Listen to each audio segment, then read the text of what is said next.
कुंज बिहारी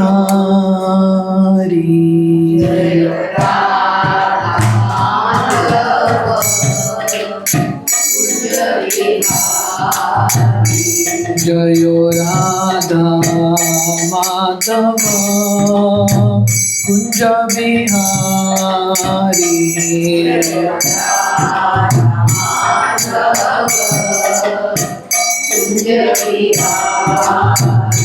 जय गोपी जन वल्लभा गिरिवरधारी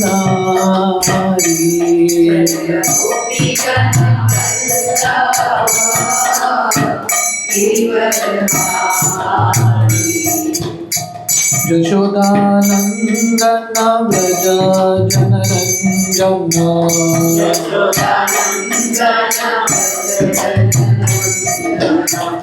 जमुना तीरा वनचारी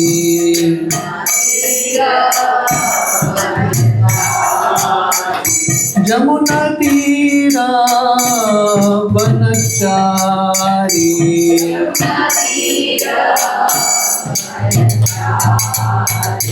जय राधा माधव कुंज बिहारी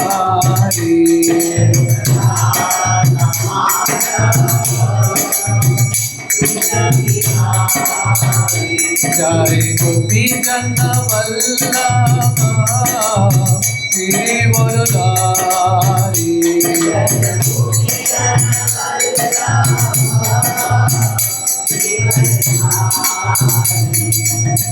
यशोदानंदन व्रज जनरंजन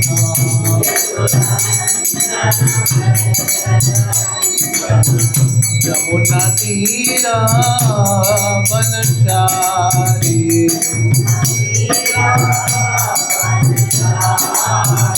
जमुना तीरा वनचारी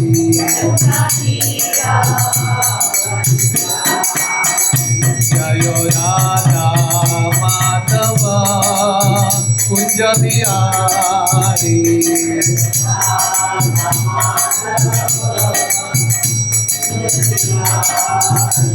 हरे कृष्णा कृष्णा कृष्णा हरे हरे हरे राम राम राम हरे हरे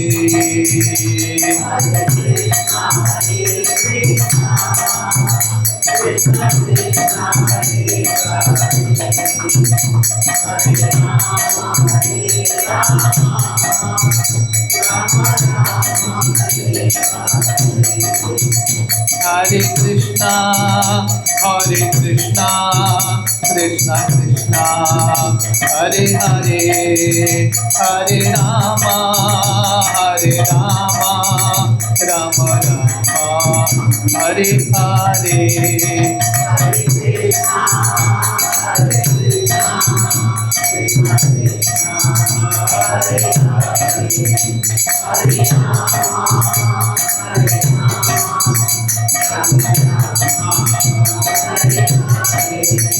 हरे कृष्णा कृष्णा कृष्णा हरे हरे हरे राम राम राम हरे हरे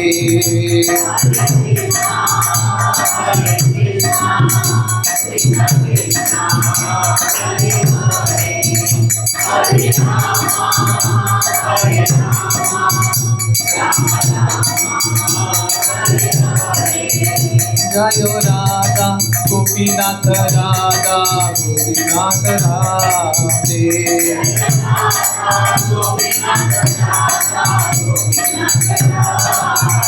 जय राधे जय राधे जय राधे जय श्री राधे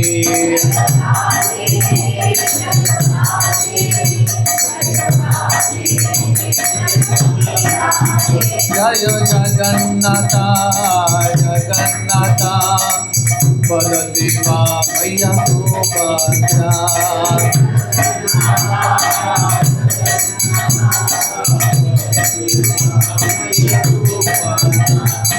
गौरान्विताय गौरान्विताय गौरान्विताय गौरान्विताय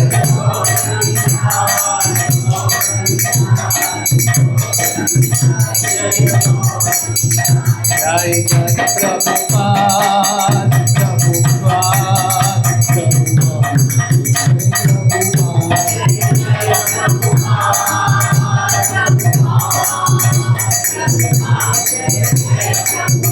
निताय गौर हरि बोल हरि बोल हरि बोल हरि बोल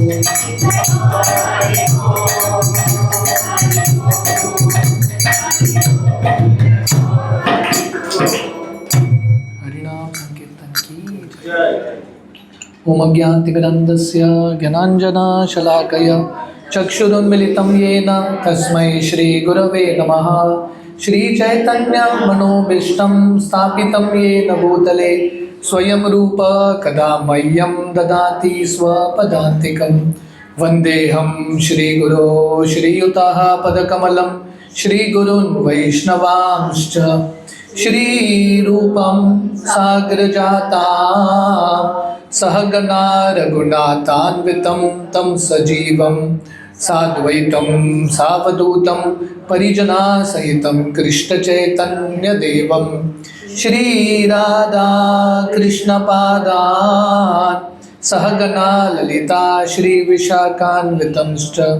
नमो ओं विष्णुपादाय कृष्णप्रेष्ठाय भूतले श्रीमते भक्तिवेदांत स्वामी इति नामिने। नमस्ते सरस्वती देवे गौरवाणी प्रचारिणे निर्विशेष शून्यवादी पाश्चात्यदेशतारिणे वंचाकल्पतरुभ्यश्च कृपा सिन्धुभ्येव च पतितानां पावनेभ्यो वैष्णवेभ्यो नमो नमः। जय श्री कृष्ण चैतन्य प्रभु नित्यानंद श्री अद्वैत गदाधर श्रीवासादि गौर भक्त वृंदा। हरे कृष्णा कृष्णा कृष्णा हरे हरे हरे राम राम राम हरे हरे। हरे Krishna. We speak in Hindi here, ना? हिंदी में हो रहा है प्रोग्राम? हिंदी या English? What is the language here? Hindi. Okay, thank you. आप सब लोगों का बहुत बहुत धन्यवाद। शायद मैं काफ़ी सारे भक्तों को पहले बार देख रहा हूँ। बहुत अच्छा लग रहा है कि आप लोग रेगुलरली आ रहे हैं। Every week you are coming, आप लोग आ रहे हैं। वेरी इंस्पायर्ड, बहुत अच्छा लग रहा है आप सब लोगों को देख के यहाँ पे। तो कल हमारे तिथि के अनुसार कल जगन्नाथ जी का रथ यात्रा का उत्सव है। आप लोगों ने देखा होगा ना, जगन्नाथपुरी में जगन्नाथ जी का रथ यात्रा होता है। जगन्नाथ जी के रथ यात्रा में कितने लोग आते हैं? आप लोगों को कुछ आइडिया है? 25-30 लाख पीपल, 25-30 लाख लोग एक ही सड़क में। तो अभी भी 2026 में, कलयुग में, आज के तारीख पे भी नंबर 1 हीरो कौन है? जगन्नाथ जी।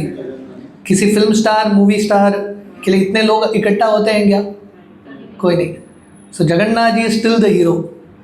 जगन्नाथ जी का महिमा इतना है कि अभी भी इतने घोर कलयुग में भी इतने सारे लोग वहाँ पे पहुँचते हैं।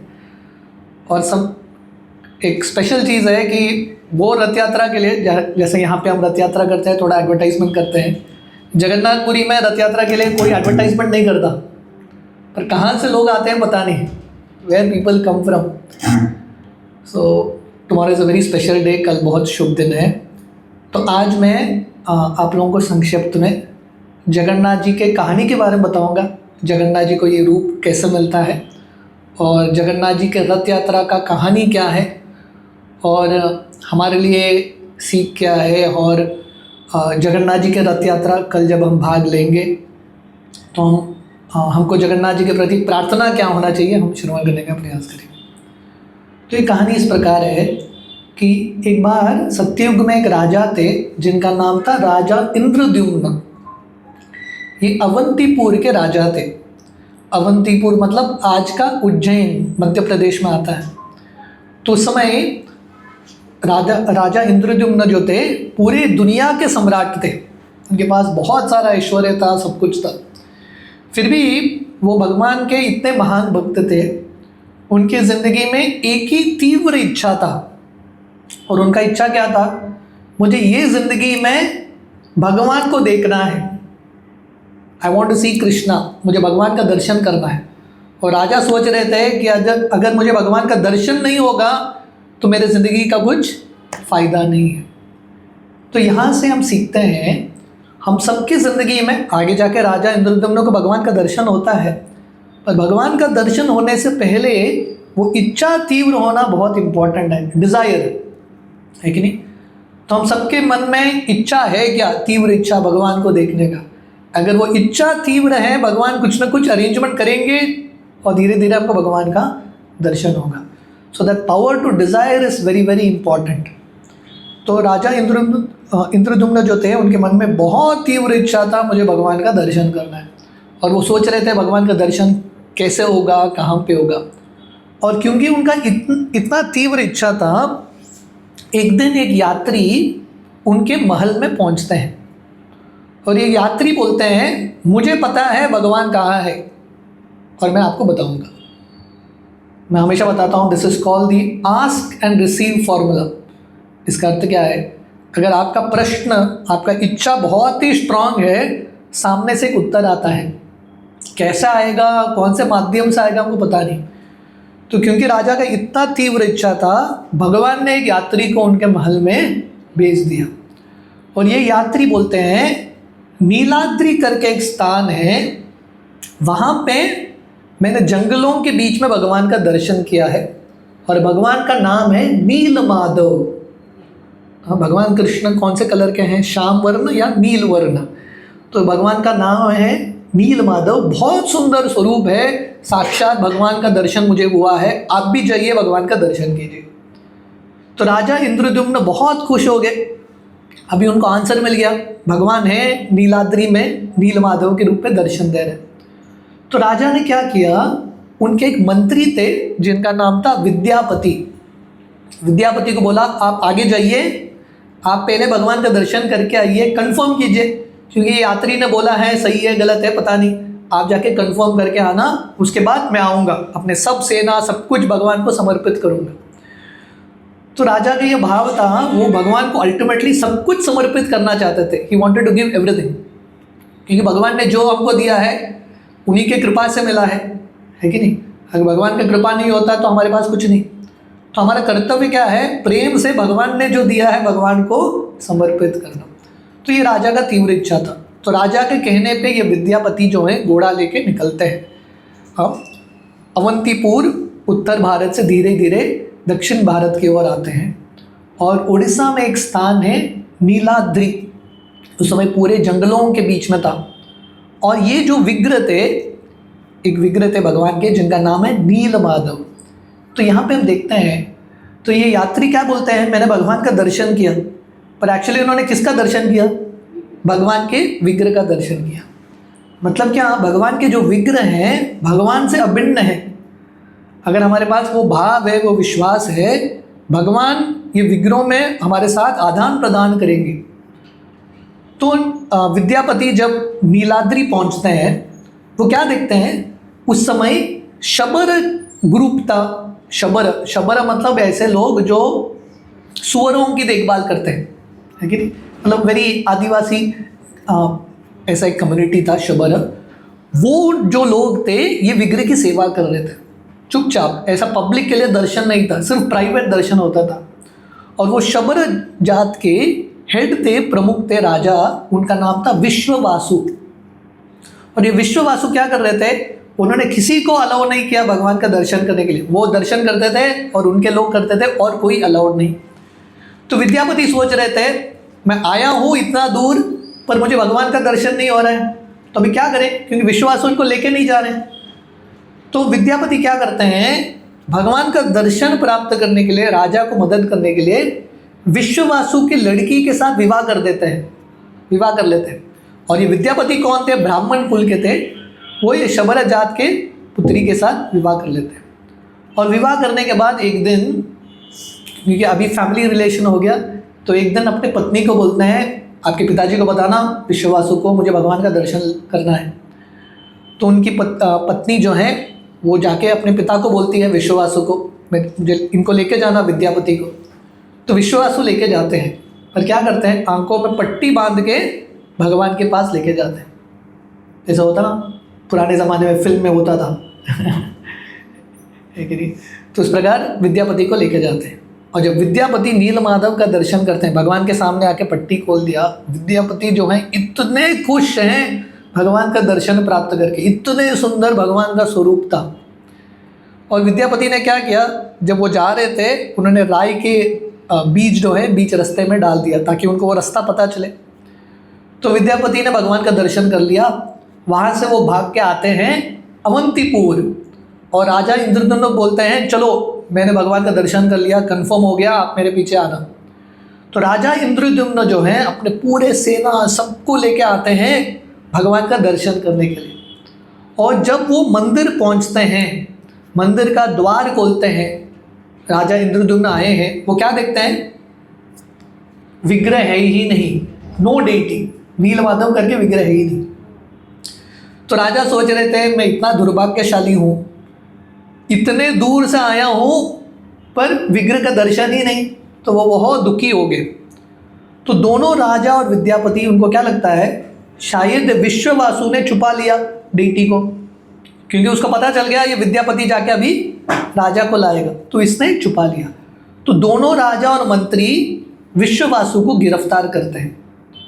उस समय नारद मुनि वहाँ पे पहुँचते हैं, और नारद मुनि बोलते हैं देखो ये विश्ववासु का गलती नहीं है, अभी भगवान जो हैं ये रूप में दर्शन नहीं देंगे, नीलमाधव के रूप में भगवान दर्शन नहीं देंगे, अभी भगवान जगन्नाथ जी के रूप में दर्शन देंगे।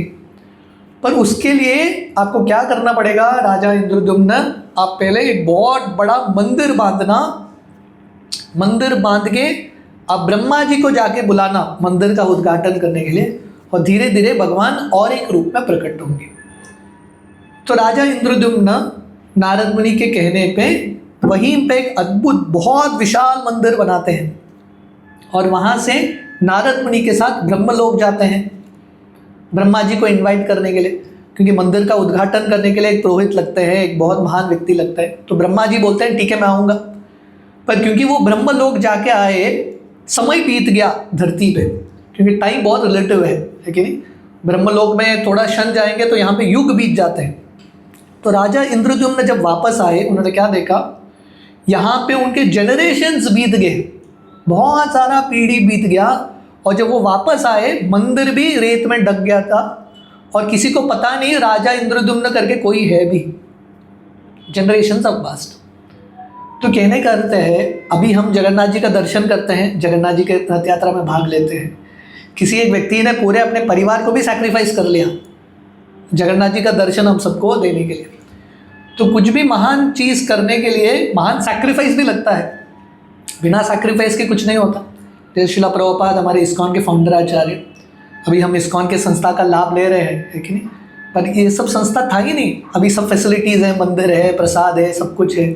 पर शिला प्रभुपाद अकेले गए थे, प्रभुपाद वेंट अलोन, और प्रभुपाद के पास पैसा नहीं, कुछ नहीं, प्रभुपाद अकेले गए पाश्चात्य देश, right. So Prabhupada struggled it hard. Prabhupada जब जा रहे थे उनको 2 हार्ट अटैक्स आते हैं, और प्रभुपाद के संघर्ष के वजह से हम उसका लाभ ले रहे हैं, we are getting the benefit. तो इस प्रकार इंद्रद्युम्न जब वापस आते हैं, उनको दुख तो लगता है, बुरा लगता है कि उनका पूरा परिवार मिट गया, पर राजा इंद्रद्युम्न अपने आप को स्थिर कराते हैं, और वो वापस फिर से जो ढका हुआ मंदिर था फिर से वो विकसित करते हैं। और अभी वो सोच रहे थे, अभी ब्रह्मा जी तो तैयार हो गए, पर विग्रह का मंदिर का उद्घाटन करने के लिए डेटी तो होना चाहिए, डेटी नहीं है, विग्रह नहीं है, मंदिर बन गया, विग्रह नहीं है। तो समय राजा जी के सपने में भगवान आते हैं और बोलते हैं कि आप समुद्र के तट पे जाना, और वहाँ पे एक लकड़ी तैरता हुआ आएगा, और ये जो लकड़ी है सीधा वैकुंठ से आ रहा है, ये लकड़ी से आप मेरा मूर्ति बनाना। तो राजा जाते हैं समुद्र में, जगन्नाथपुरी जो है नीलाद्री या जगन्नाथपुरी समुद्र के तट पे है, तो जाते हैं समुद्र में, भगवान ने जैसा बोला था एक लकड़ी तैरता हुआ आता है, और राजा उसको उठा के लाते हैं अपने सैनिकों के साथ। और गुंडीचा मंदिर, अभी आप जाएंगे रथ यात्रा या जगन्नाथपुरी, एक और श्री मंदिर है जहाँ पे जगन्नाथ जी निवास करते हैं, और दूसरी ओर रथ यात्रा श्री मंदिर से गुंडीचा मंदिर तक जाता है। तो ये गुंडीचा मंदिर में एक कमरे में, ये गुंडीचा मंदिर की, ये मंदिर का नाम गुंडीचा क्यों है? राजा इंद्रद्युम्न की पत्नी का नाम था गुंडीचा। तो वहाँ पे ये विग्रह रखे थे, ये मतलब ये डेटी, ये लकड़ी लेके आए थे। तो अभी प्रश्न ये था कि कौन ये विग्रह का कार्विंग करेगा। राजा ने जो भी कारीगर को बुलाया, उनके इंस्ट्रूमेंट्स टूट जाते थे, ये लकड़ी इतना स्ट्रांग था। फाइनली एक बहुत बूढ़े व्यक्ति आते हैं जिनका नाम है अनंत महाराणा। महाराणा ये उड़ीसा का सरनेम होता है, महाराणा। अनंत महाराणा करके एक व्यक्ति थे। तो भक्त बोलते हैं ये जो अनंत महाराणा है ये विश्वकर्मा के रूप अवतार है। बेसिकली विश्वकर्मा ये ब्राह्मण के रूप में आए थे, ये बूढ़े व्यक्ति के रूप में। और वो बोलते हैं कि ठीक है, मैं ये विग्रह को बनाऊंगा, पर कंडीशन है 3 हफ्ते तक कोई मुझे डिस्टर्ब नहीं करना चाहिए। दरवाज़ा बंद करके मैं काम करूंगा, नो वन शुड डिस्टर्ब। तो राजा बोलते हैं ठीक है। तो राजा, अब इमेजिन करो, उन्होंने इतना सैक्रिफाइस किया भगवान का दर्शन पाने के लिए, और सैक्रिफाइस ही नहीं, वो इतना प्रतीक्षा कर रहे हैं भगवान का दर्शन प्राप्त करने के लिए, सो मच वेटिंग। और फाइनली अभी 3 हफ्ते में उनको भगवान का दर्शन होगा। तो राजा इंद्रद्युम्न इतने उत्सुक हैं, अपने घर गए भी नहीं, महल भी नहीं गए, वो दरवाजे के बाहर ही बैठे रहते थे और सुन रहे थे आवाज़, वो चिजलिंग का आवाज़ आ रहा था, और बहुत खुश हो रहे थे, बहुत जल्दी भगवान का दर्शन होगा। पर 2 हफ्ता बीत गया, उसके बाद वो आवाज़ आना बंद ही हो गया। तो राजा सोचने लगते हैं पता नहीं क्या हो गया, अंदर बूढ़ा व्यक्ति है, मर गया, पता नहीं क्या हो गया। तो अंदर जाने वाले थे, उनके मंत्री बोलते हैं अरे आप इतना प्रतीक्षा किए हो और 1 हफ्ता रुकना। पर राजा रुक नहीं पाए, वो दरवाज़ा तोड़ के अंदर जाते हैं। वो क्या देखते हैं कि वो व्यक्ति है ही नहीं, अनंत महाराणा है ही नहीं, और विग्रह जो है जगन्नाथ जी के रूप में है। जगन्नाथ जी का आप रूप देखेंगे ना, ऐसा दिखता है कि आधा अधूरा विग्रह है, हाथ भी ठीक तरह से नहीं बने, पैर है ही नहीं, है कि नहीं, मुख भी ठीक तरह से नहीं बना, वेरी इनकम्प्लीट फॉर्म। तो उनको बहुत बुरा लगता है कि मेरे वजह से भगवान का विग्रह नहीं बना, तो बहुत दुखी होते हैं। उस समय फिर से नारद मुनि आते हैं। तो यहाँ पे हम देखते हैं कि जब हम भगवान का सेवा कर रहे हैं और जब हम कन्फ्यूजन में आते हैं, चिंता करने की ज़रूरत नहीं, भगवान किसी को भेजेंगे आपकी समस्याओं को सॉल्व करने के लिए। तो नारद मुनि आते हैं और राजा इंद्रद्युम्न को बोलते हैं ये इनकम्प्लीट फॉर्म नहीं है, कंप्लीट फॉर्म है। इस उपनिषद का एक मंत्र है, ओम पूर्णम अध पूर्णम इदम पूर्णात् पूर्णमुदच्यते पूर्णस्य पूर्णमेवाय पूर्णमेवावशिष्यते। तो ये भगवान इनकम्प्लीट नहीं है, कंप्लीट भगवान है। और राजा इंद्रद्युम्न पूछते हैं ये कैसा कंप्लीट फॉर्म हो गया, भगवान कृष्ण तो ऐसे दिखते नहीं। तो नारद मुनि एक कहानी बताते हैं। जब भगवान कृष्ण ये धरातल में थे 5000 साल पहले, भगवान कृष्ण का जन्म कहाँ पे होता है? मथुरा में होता है कि नहीं, कंस के जेल में, कारागृह में। तो एक बार एक व्यक्ति ट्रेन में सफ़र कर रहा था, और वो कहाँ जा रहा था? वो अयोध्या जा रहा था, राम जन्मभूमि। पर उसके पास टिकट नहीं था। तो टीसी आया उसके पास और पूछने लगा टिकट किधर है? तो बोला टिकट नहीं है। तो टीसी पूछा उसको कहाँ जा रहा है? तो बोला राम जन्मभूमि। तो टीसी बोले मेरे साथ चलो कृष्ण जन्मभूमि। कृष्ण जन्मभूमि मतलब क्या? जेल। तो भगवान कृष्ण का जन्म कहाँ पे होता है? जेल में होता है। पर भगवान कृष्ण वहाँ से कहाँ जाते हैं? गोकुल जाते हैं, वृंदावन। लगभग 11 साढ़े 11 साल भगवान कृष्ण वृंदावन में रुकते हैं, और वहाँ से भगवान कृष्ण वापस द्वारका चले जाते हैं, मथुरा एंड देन द्वारका। तो जब भगवान कृष्ण द्वारका में थे, कृष्ण का विवाह होता है। कृष्ण का कितने पत्नियों के साथ विवाह होता है, किसी को पता है क्या? 16,108। तो कृष्ण भगवान को कोई बीट नहीं कर सकता। हर लेवल में कृष्ण भगवान नंबर 1 है कि नहीं। रथ यात्रा में भी लाखों लोग आते हैं, कृष्ण की पत्नियां भी अनलिमिटेड। भगवान कृष्ण ने कैसे मैनेज किया, भगवान कृष्ण को नोबेल प्राइज़ देना चाहिए, है कि नहीं, इतना परिवार चलाया उन्होंने। तो भगवान कृष्ण के 16,108 पत्नियां थे, वो सब भगवान कृष्ण के महान भक्त। तो इन सब पत्नियां जो हैं भगवान कृष्ण का दर्शन कर रहे हैं, पर उन्होंने सुना था कि कृष्ण भी द्वारकाधीश के रूप में है, पर भगवान कृष्ण के वृंदावन लीलाओं के बारे में इन्होंने सुना था। तो कृष्ण का मथुरा में भी लीला होता है, वृंदावन में भी लीला होता है, द्वारका में भी होता है, पर इन तीनों में से भगवान कृष्ण का लीला सबसे मधुर कहाँ पे होता है? वृंदावन में, जहाँ पे भगवान कृष्ण गाय चराते हैं, मक्खन की चोरी करते हैं, गोपियों के साथ लीला करते हैं। तो ये सब पटरानियाँ जो हैं उनके मन में इच्छा उठा, हमने तो कृष्ण का वृंदावन लीला देखा नहीं, पर हमको सुनना है कृष्ण का वृंदावन लीला। तो उस समय द्वारका में एक ही व्यक्ति थी जो वृंदावन में भी थी, अभी द्वारका में भी है। वो कौन है? हाँ, रोहिणी, बलराम जी की माँ। हाँ, बलराम जी की माँ रोहिणी जो है वृंदावन में भी थी और फाइनली द्वारका में भी आती है। तो ये सब कृष्ण की पटरानियाँ रोहिणी मैया के पास जाते हैं और बोलते हैं प्लीज़ हमको आप कृष्ण लीला बताना, वृंदावन लीला बताना।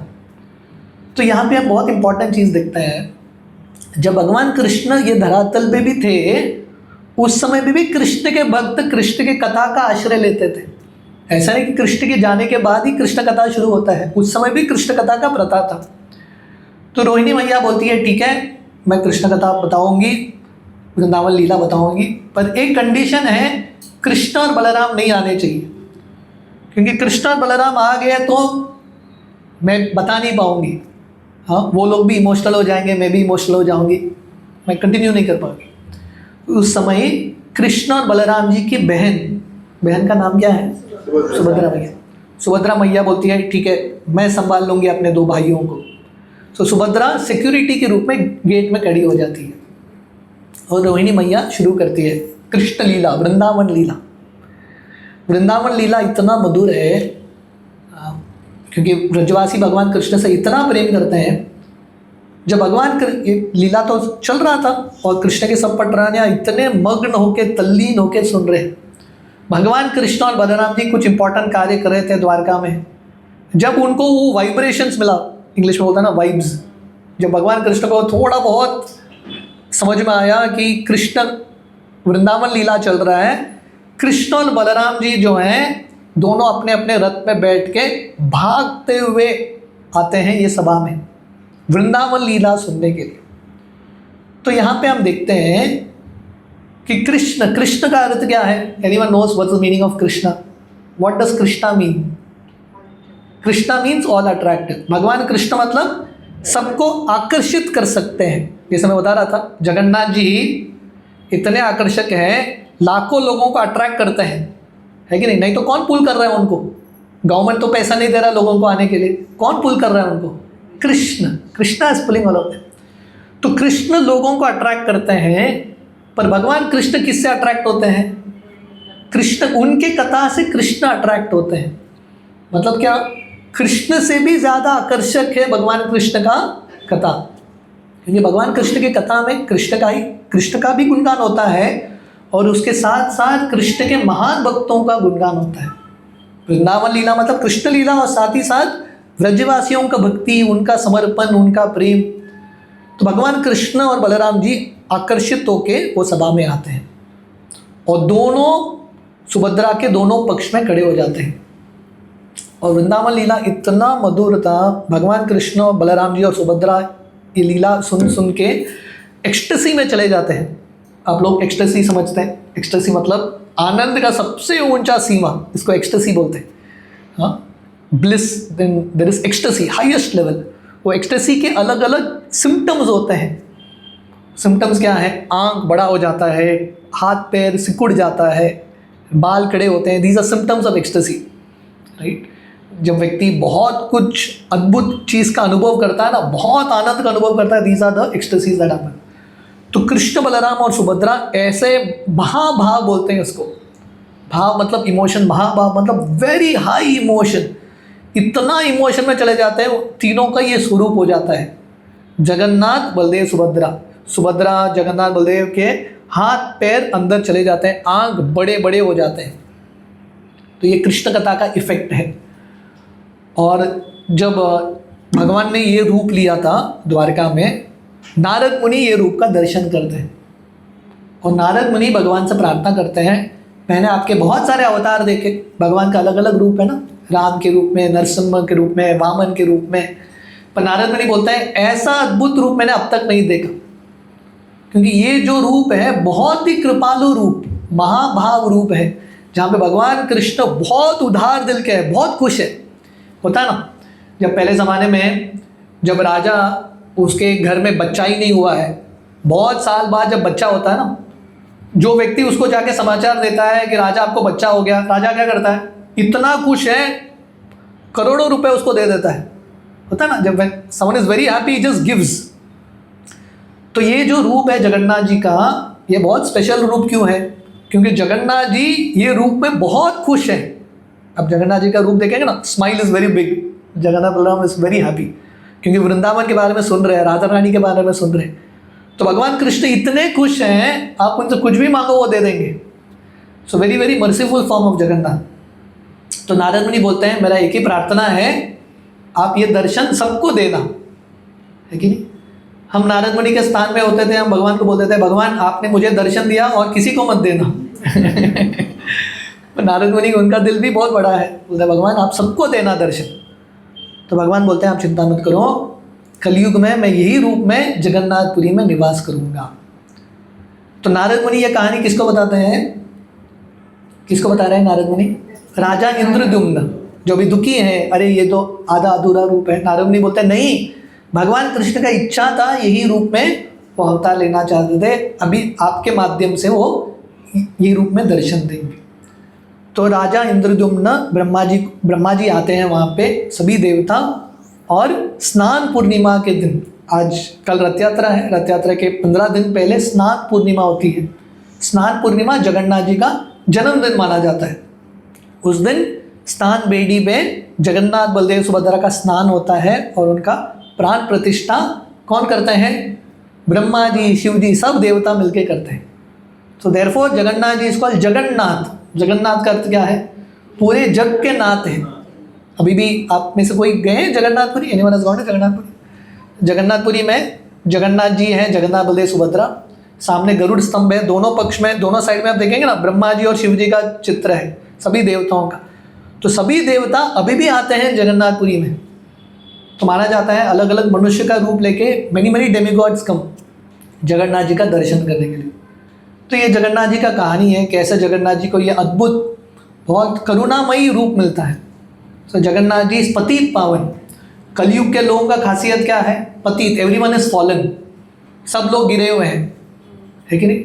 शिला प्रभुपाद को एक बार, हमारे फाउंडर आचार्य शिला प्रभुपाद, एक बार उनके डिसाइपल ने बोला था प्रभुपाद मैं कभी कभी ना भक्ति करता हूँ, मैं कभी कभी माया में गिर जाता हूँ। प्रभुपाद बोले ऐसा नहीं, तो हमेशा माया में ही है, कभी कभी भक्ति में आता है तू। कलयुग के लोग हम इतने गए गुजरे हैं, we are all fallen people, right, हम सब पतित लोग हैं। और पतित लोगों का उद्धार करने के लिए कौन आए हैं, जगन्नाथ जी। तो कलयुग के रूप हैं, कलयुग के भगवान Jagannath ji, therefore is called पतित पावन अवतार, भगवान के पतित पावन अवतार है। तो ये जगन्नाथ जी का कहानी है। तो जगन्नाथ जी इतने कृपालु हैं। देखिए जगन्नाथपुरी में अभी भी प्रथा है, सिर्फ हिंदू लोग मंदिर के अंदर अलाउड है, हाँ, क्रिश्चियंस, फॉरेनर्स नो एंट्री। हमारे बहुत सारे इस्कॉन के भक्त जाते हैं जो फॉरेन बॉडी में है, भगवान के महान भक्त हैं, पर मंदिर का रूल है no one is allowed inside, अंदर जा नहीं सकते। तो जगन्नाथ जी सोच रहे हैं इन पे भी कृपा करना है, बहुत सारे लोग जा नहीं सकते, तो जगन्नाथ जी बाहर आते हैं।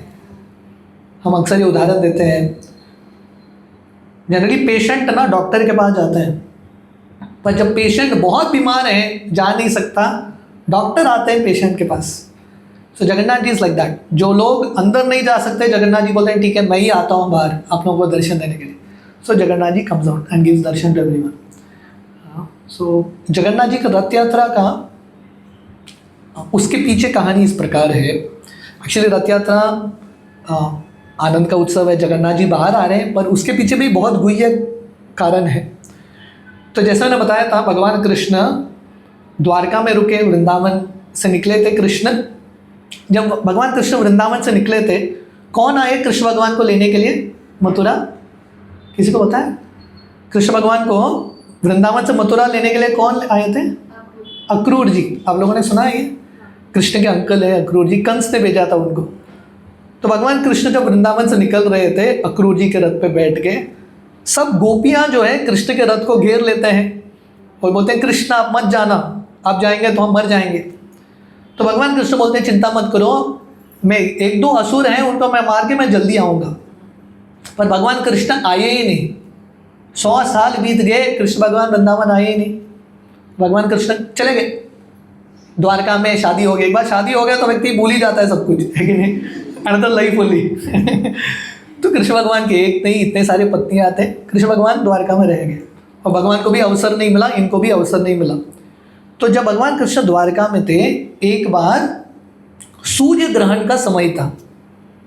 सूर्य ग्रहण जो है अशुभ माना जाता है, तो सूर्य ग्रहण के समय लोग पवित्र स्थली पे जाते हैं, अलग अलग यज्ञ करते हैं, दान अर्पण करते हैं।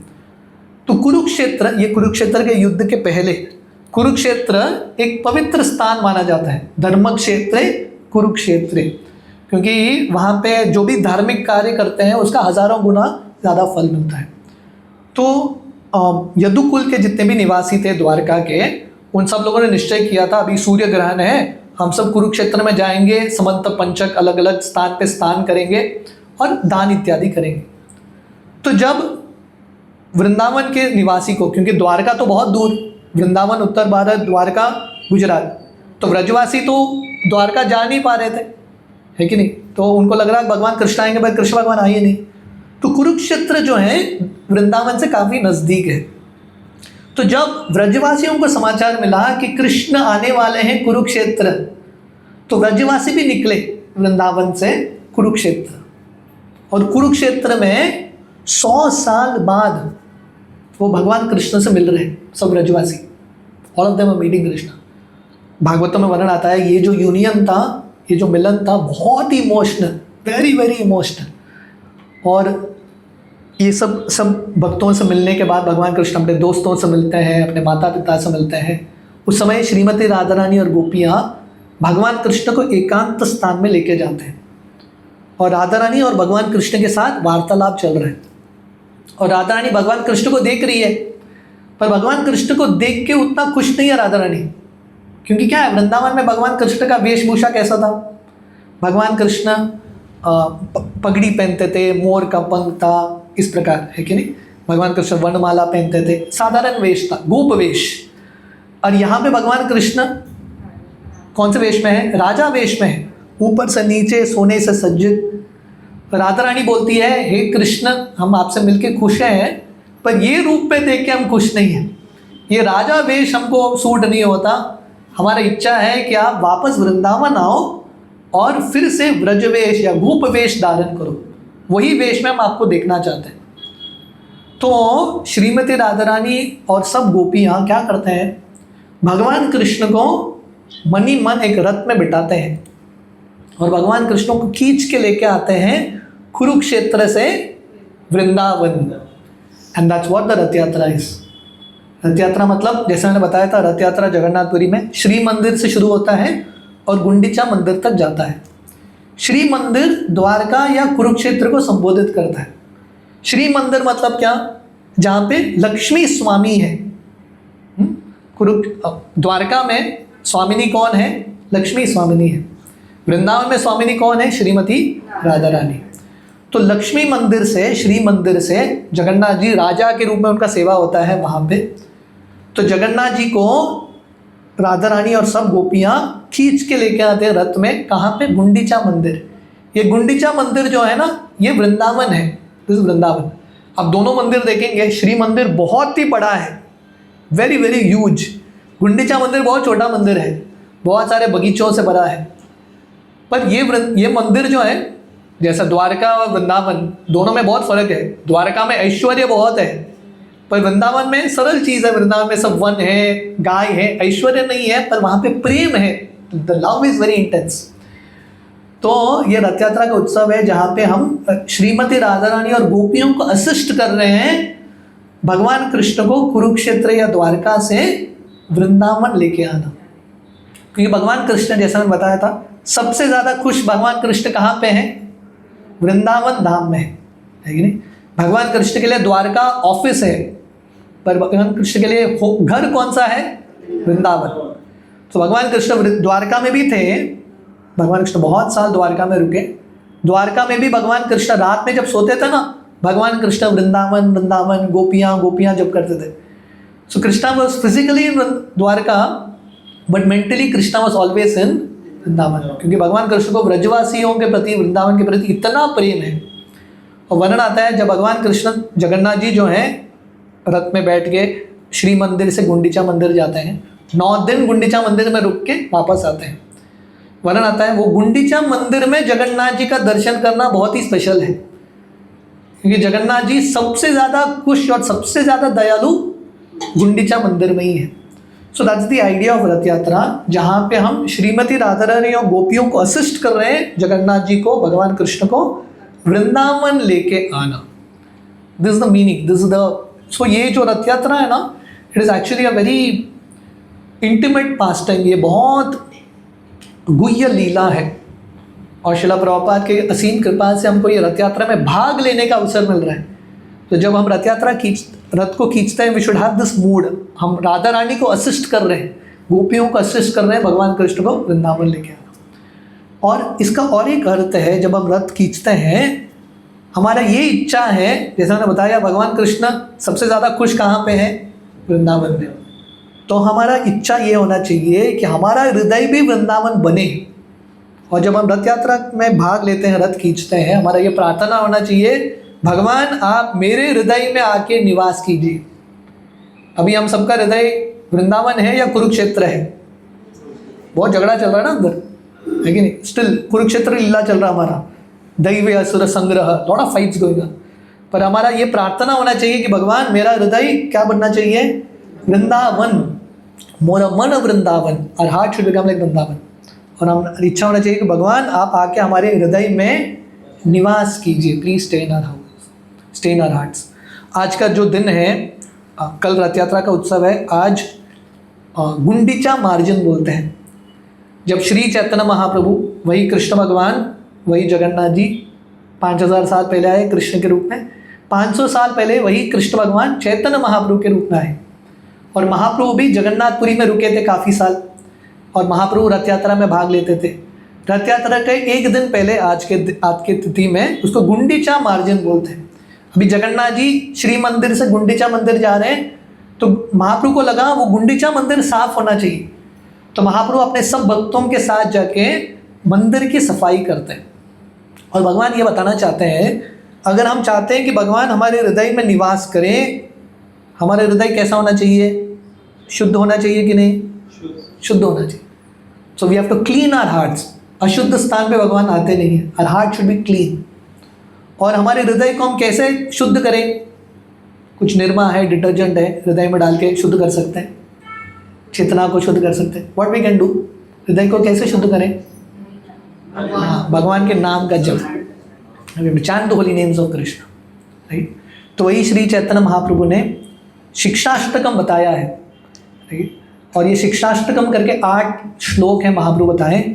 और शिक्षाष्टकम के पहले श्लोक में महाप्रभु बताते हैं हरि नाम का जप करने का लाभ क्या है, what are the benefits of chanting Hare Krishna.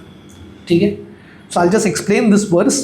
तो ये श्लोक इस प्रकार है, चेतो दर्पण मार्जनम भव महाधावाग्नि निर्वापनम श्रेया कैरव चंद्रिका वितरणम विद्यावतु जीवनम आनंदाबुधि वर्धनम प्रतिपदम पूर्णामृता स्वादनम सर्वात्मा स्तपनम परम विजयते श्री कृष्ण संकीर्तनम। तो श्री चैतन्य महाप्रभु ये पहले श्लोक में बताते हैं हरे कृष्ण के जप करने का लाभ क्या है, the benefits of chanting Hare Krishna. तो पहला चीज महाप्रभु बताते हैं चेतो दर्पण मार्जनम। इसका अर्थ क्या है? चेतना का अर्थ है कॉन्शियसनेस। हम सबके हृदय में चेतना है। ये चेतना एक दर्पण की तरह है। दर्पण मतलब मिरर, आईना, है कि नहीं? अगर आईना बहुत गंदा है, आप अपने आप को देख सकते हो क्या? आप अपने आप को देख नहीं सकते। तो वैसे ही हमारा हृदय अगर बहुत ही गंदा है, चेतना गंदा है, हम अपने आप को देख नहीं सकते। हमको ये समझ में नहीं आता कि हम आत्मा हैं, भगवान के अंश हैं। हमको लगता है हम शरीर हैं, हम भोगता है। तो हमारे हृदय को हमको शुद्ध करने की ज़रूरत है। आईना है, आईना साफ है तो अच्छा दिखता है ना, गंदा है तो इट डजंट लुक गुड। तो वैसे ही हृदय को हमको साफ करना है। और कैसे करेंगे? चेतो दर्पण मार्जनम। मार्जनम का अर्थ है क्लीनिंग, टू क्लीन।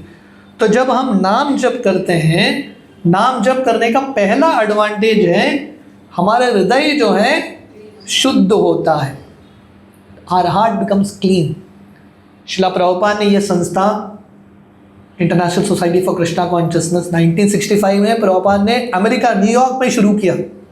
और उस समय कहाँ, किन लोगों के बीच में? हिप्पी लोगों के बीच में। आप लोगों ने हिप्पी सुना है क्या? हिप्पी लोग, हाँ, हिप्पी लोग ऐसे लोग हैं जो लोग प्रैक्टिकली कुछ भी नियम का पालन नहीं करते, है कि नहीं? सब नियमों को तोड़ते हैं। That's their only thing in life. ऐसे लोगों के बीच में प्रभुपाद ने संस्था खोला है। और नाम जब करते करते ये सब लोग जो हैं शुद्ध बन जाते हैं। सो द होली नेम, भगवान का हरि नाम बहुत ही शक्तिशाली है। अगर आप रेगुलरली अगर हम नाम जप करेंगे तो धीरे धीरे हमारा हृदय जो है शुद्ध बनेगा। सो this the first benefit of chanting. जप करने का पहला बेनिफिट वो क्या है? हृदय शुद्ध होता है। इसको बोलते हैं चेतो दर्पण मार्जनम। दूसरा, भव महा दावाग्नि निर्वापनम। तो दावाग्नि, दावाग्नि मतलब क्या? Anyone nose? अग्नि का अर्थ क्या है? फायर। दावाग्नि मतलब फॉरेस्ट फायर। फॉरेस्ट फायर आपने सुना है? जंगल में आग लगता है, बहुत डरावना है जंगल में आग। और जंगल में आग कौन लगाता है? अपने आप लगता है। तो वैसे ही दुनिया में दुख जो है अपने आप आते हैं, लेकिन किसी को करने की ज़रूरत नहीं है। The nature of this world. तो ये दुनिया क्या है? महाधावाग्नि, भव महाधावाग्नि। ये दुनिया को भव सागर या भव महाधावाग्नि, ह्यूज फॉरेस्ट फायर। अब इमेजिन करो, आप फॉरेस्ट फायर के बीच में फंस गए, क्या कर सकते हो? कुछ कर नहीं सकते। तो ऐसे संसार के रूप में हम बीच में फंसे हैं जहाँ पे सब जगह अग्नि है। यहाँ पे भी जाओ प्रॉब्लम, वहाँ पे भी जाओ प्रॉब्लम, कहीं पे भी जाओ प्रॉब्लम ही प्रॉब्लम है। तो क्या करना है? जब फॉरेस्ट फायर होता है, जंगल में जब आग लगता है, एक ही सोल्यूशन है। सोल्यूशन क्या है? बरसात होगा तभी कुछ हो सकता है। So therefore the second benefit of chanting, भव महादावाग्नि निर्वापनम। तो धीरे धीरे जप करने से कष्ट रहेंगे शायद जिंदगी में, पर हमको उससे ज़्यादा फर्क नहीं पड़ेगा। Will be little detach. परम दृष्टवा निवर्तते, है कि नहीं? इमेजिन करो फॉरेस्ट फायर हो रहा है और किसी ने हेलीकॉप्टर से रस्सी डाल दिया, आप बाहर निकल गए, you not be affected so much. तो ये दूसरा बेनिफिट है चैंटिंग करने का। ये भौतिक दुनिया का जो दुख है, समस्या, हमको ज़्यादा इफेक्ट नहीं करेगा, will not be too much affected. The second benefit, भव महाधावाग्नि निर्वापनम। तीसरा बेनिफिट, श्रेय कैरवा चंद्रिका वितरणम। चंद्रिका इज मून, हाँ, चंद्र को चंद्रिका बोलते हैं। श्रेय मीन्स गुड फॉर्चून, कल्याण, है कि नहीं? सब लोग चाहते हैं कि उनके ज़िंदगी में शुभ हो, अशुभ कोई नहीं चाहता। सब लोग चाहते हैं कि उनकी ज़िंदगी में शुभ हो। तो महाप्रभु यहाँ पे बता रहे हैं जप करने से क्या होगा? अच्छा शुभ जो है मंगलमय चीज़ हमारी ज़िंदगी में वितरित होगा। श्रेया कैरव चंद्रिका वितरणम। So this the third benefit. शुभ होगा, मंगल वातावरण बनेगा हम सबके ज़िंदगी में अगर हम ध्यान से जप करेंगे तो। फोर्थ बेनिफिट, विद्या वधु जीवनम। इसका अर्थ क्या है? जब हम जप करते हैं ऑटोमेटिकली ज्ञान भी आता है, बुद्धि आता है, क्या सही है क्या गलत है, वो चुनने के विचार, वो डिसीजन मेकिंग पावर जो है ये भी आता है। विद्या वधु जीवनम। तो इसलिए हम शास्त्रों के ऊपर चर्चा भी करते हैं। हमारे इस्कॉन के सत्संग में गीता, भागवत, अलग अलग विषय में हम चर्चा करते हैं। उसके बाद हम लोगों को ये भी एंकरेज करते हैं, रिकमेंड करते हैं कि आप चैंट करो। क्योंकि क्या है, सिर्फ आप गीता पढ़ोगे और आप जप नहीं करोगे, गीता सिर्फ सर में रहेगा, बुद्धि में रहेगा, हृदय में नहीं उतरेगा, है कि नहीं? भगवद गीता, भागवत का ज्ञान सिर्फ बुद्धि के स्तर के लिए नहीं है, हृदय में उतर के उसका ट्रांसफॉर्मेशन भी होना चाहिए हृदय का। तो उसके लिए नाम जप करना। तो this is the fourth benefit of chanting, विद्या वधु जीवनम, ज्ञान की भी प्राप्ति होती है। द फिफ्थ बेनिफिट, आनंदाबुद्धि वर्धनम। अंबुधि का अर्थ क्या है? अंबुधि मतलब ओशन, सागर को, समुद्र को अम्बुधि बोलते हैं, है कि नहीं? आनंद अंबुधि करते हैं, आनंद का सागर। आप लोगों ने आनंद का सागर देखा है क्या? ये दुनिया में आनंद का सागर नहीं है, दुख का ही सागर है कि नहीं? आनंद का सागर नहीं है। आनंद का सागर कहाँ मिलेगा? जब हम भगवान की भक्ति में आते हैं। पर महाप्रभु बता रहे हैं आनंदाबुद्धि वर्धनम, ये दुनिया का समुद्र जो है बढ़ता नहीं है, वही सीमा में रहता है। बारिश में बहुत ज़्यादा पानी भी आता है, उसका सीमा नहीं बढ़ता। पर ये हरिनाम का जप करने का अनुभव क्या होगा हमारा? आनंद का सागर में हम धीरे धीरे प्रवेश करेंगे और वो सागर बढ़ता रहता है। ये दुनिया में जो है जिसको सुख मिलता है वो सुख धीरे धीरे घटने लगता है, बढ़ता नहीं है कभी सुख। पर भगवान की भक्ति करने का हमको ये ऐसा अनुभव होगा, आनंद जो है धीरे धीरे बढ़ता रहेगा। This the fifth benefit. And then Mahaprabhu says प्रतिपदम पूर्णामृता स्वादनम। और ऐसा नहीं कि हमको फाइनली अंत में ही आनंद का अनुभव होगा। प्रतिपदम पूर्णामृता स्वादनम, हर एक पद में जब हम शुरुआत भी कर रहे हैं तो थोड़ा बहुत हमको आनंद का अनुभव होता रहेगा हर एक पद में। And then the final benefit Mahaprabhu says सर्वात्मा स्नपनम। सातवां बेनिफिट है, हमारा आत्मा जो है, हृदय, सब कुछ शुद्ध होता है। सर्वात्मा स्नपनम, जैसे होता है ना, हम स्नान करते हैं, यू फील वेरी फ्रेश। तो वैसे ही जब हम नाम जप करेंगे, आत्मा में एक फ्रेशनेस का, एक शुद्धिकरण का हमको अनुभव होगा। So these are the 6 benefits of chanting Hare Krishna. और पहला बेनिफिट क्या है? What is the first benefit? चेतो दर्पण मार्जनम, हमारा हृदय शुद्ध बनता है। दूसरा, भव महादावाग्नि निर्वापनम, हमारे जिंदगी में जो कष्ट है, वेदना है, जो अग्नि है, वो धीरे धीरे मिटने लगता है। तीसरा, श्रेया कैरव चंद्रिका वितरणम, नाम जप करने से हम सबकी जिंदगी में शुभ मंगलमय चीज का वितरण होता है। चौथा, विद्या वधु जीवनम, नाम जप करने से ज्ञान, बुद्धि, हाँ, ये सब चीज मिलता है। पांचवा, आनंदाबुद्धि वर्धनम, आनंद के सागर का हमको अनुभव होगा या कि धीरे धीरे प्रवेश मिलेगा। छठा, प्रतिपदम पूर्णामृता स्वादनम, हर एक पद पे हमको आनंद मिलेगा, अमृत। सो दिस वर्ड सेज प्रतिपदम पूर्णामृता स्वादनम। अमृत मतलब नेक्टर, या अमृत का एक अर्थ है नेक्टर, दूसरा अर्थ है अमृत। मृत मतलब मृत्यु, अमृत मतलब अमर जिंदगी, बियॉन्ड डेथ। नाम जप करने से मृत्यु के हम परे जा सकते हैं। This the 6th benefit. And final benefit, 7th one, सर्वात्मा स्नपनम, नाम जप करने से क्या होता है? हमारा हृदय पूरा शुद्ध बनता है। मैंने क्यों बताया? देखिए, हम जगन्नाथ जी को खींच के आते हैं रस्सी में, जगन्नाथ जी की रथ यात्रा में। अगर हम चाहते हैं कि हम जगन्नाथ, जैसे मैं बता रहा था, जगन्नाथ जी का रथ यात्रा का अल्टीमेट सार क्या है, प्रार्थना क्या है? हम जगन्नाथ जी को हमारे हृदय में खींच के लेके आना चाहते। तो जगन्नाथ जी के रथ को खींचने के लिए रस्सी होता है, जगन्नाथ जी को हमारे हृदय में खींचने के लिए कौन सा रस्सी है? This the holy name. जब हम नाम जप करते हैं, जगन्नाथ जी आके हमारे हृदय में निवास करते हैं, राइट? सो आप में से all of you are regularly chanting? आप सब लोग नाम जप कर रहे हैं? आप में से कितने वक्त रेगुलरली 1 माला 2 माला नाम जप कर रहे हैं? थोड़ा हाथ ऊपर करना। वाओ, अमेजिंग, बहुत बढ़िया, वेरी नाइस। आप लोग करते रहना, कीर्तनीय सदा हरि। Thank you. आप लोगों को आज का कथा अच्छा लगा? किसी का कुछ प्रश्न है? Anyone has any questions? Avanti is Ujjain, Avanti. भगवान कृष्ण, उनका भी गुरुकुल वहीं पे होता है, अवंती नगर।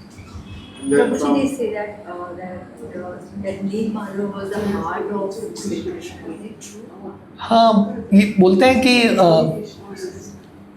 सो बेसिकली नील माधव की कहानी इस प्रकार है।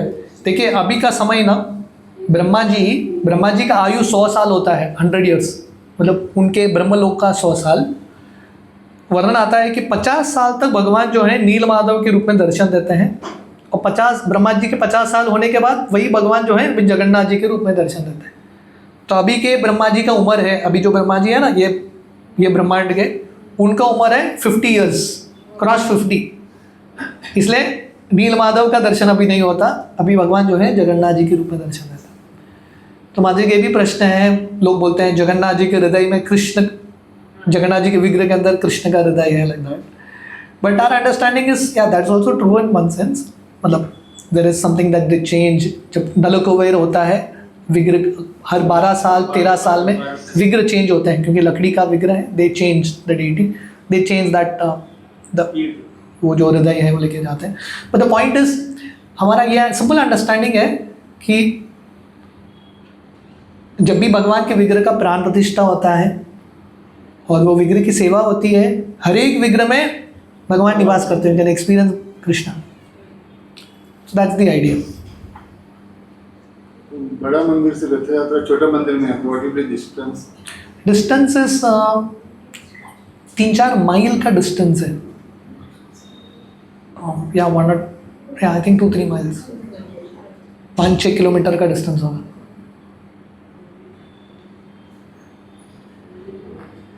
कभी प्रॉब्ली आगे के साल में कभी रथ यात्रा में जाएंगे। जिंदगी में एक बार आप लोगों को भीड़ देखना चाहिए। Can see India in its full form, Bharat का असली धरोहर आपको वहाँ पे अनुभव होता है। एनी अदर क्वेश्चन, और किसी का कुछ प्रश्न?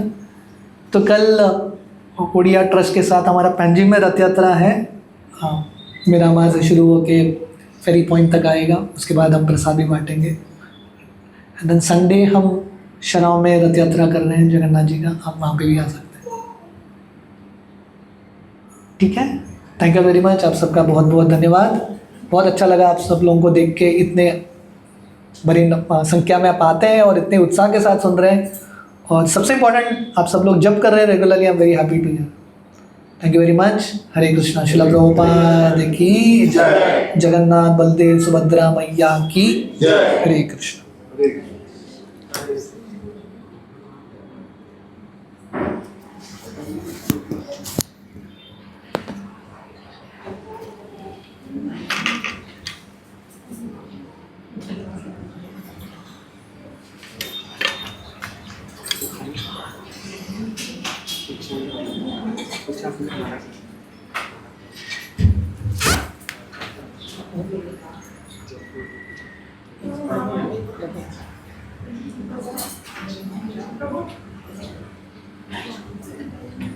Thank you.